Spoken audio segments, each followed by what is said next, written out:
नमस्कार किसान भाइयों, मैं नारायण सिंह भाटी ग्राम खजूरिया रेवाड़ी का एक किसान हूँ। हम सब जानते हैं कि यदि किसान की आमदनी बढ़ानी है तो उसके लिए छोटे छोटे लेकिन अति महत्वपूर्ण कार्य होते हैं। अभी खरीफ 2023 की यह सोयाबीन की फसल लगभग तैयार हो चुकी है और इस साल हम जानते हैं कि इस फसल पर पहले तो पानी की खींच के कारण पूरी तरह से यह क्षतिग्रस्त हो चुकी थी। वहीं अभी बेमौसम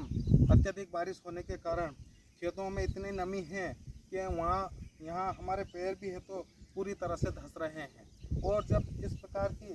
फसलें कटाई पर आ चुकी हैं तो हार्वेस्टिंग का बहुत ही अच्छा तरीका है कि आप या तो स्वयं अपने घर के व्यक्ति या मजदूर करके ही इनकी कटाई करवाएं। यदि आप घर के व्यक्ति या मजदूरों के द्वारा ही कटिंग कराएंगे तो इस प्रकार की जो इसमें कुछ फलियां होती हैं जिनमें कि अभी भी दाने में संभावना है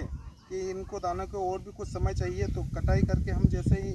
इनको जगह जगह पर थोड़ी थोड़ी इस प्रकार की ढिंगलियाँ करके रख देंगे तो इनमें जो कुछ दाने हैं वे दाने की चमक और अच्छी मजबूत होगी। वहीं जिस प्रकार से हम बड़ी हार्वेस्टर मशीन से इस प्रकार के खेतों में कटाई करवाते हैं और अत्यधिक उन मशीनों में लोड होता है जिसके कारण हमारी यह जो नम भूमि है यह पूरी तरह से चपटी और कठोर हो जाती है। वहीं जिस प्रकार से हम देखते हैं कि इनकी फलियों में जो दाने होते हैं और कुछ हरे दाने होते हैं वे दाने में उनमें मिल जाते हैं और उसकी क्वालिटी को बिगाड़ देते हैं। तो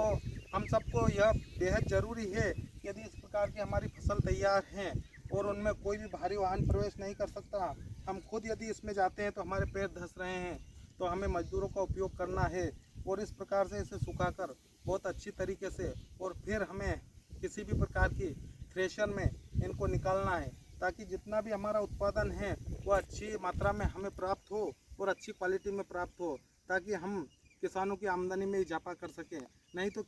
कई बार ऐसा होता है कि हम इसमें हार्वेस्टर चला देते हैं और इस प्रकार के जो खरपतवार होते हैं वे भी उन मशीनों में चुराकर इसकी क्वालिटी को बिगाड़ देते हैं। और वहीं जहाँ हम फायदे के बारे में सोचते हैं तो किसान भाई अपनी जो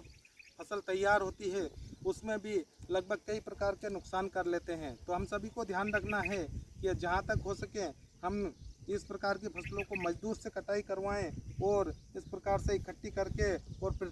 थ्रेशर में निकालें ताकि हमारा उत्पादन प्रभावित ना हो और जितना भी उत्पादन मिले वो अच्छी क्वालिटी में मिले। जय जवान जय किसान। नारायण सिंह भाटी ग्राम खजूरिया रेवाड़ी। धन्यवाद।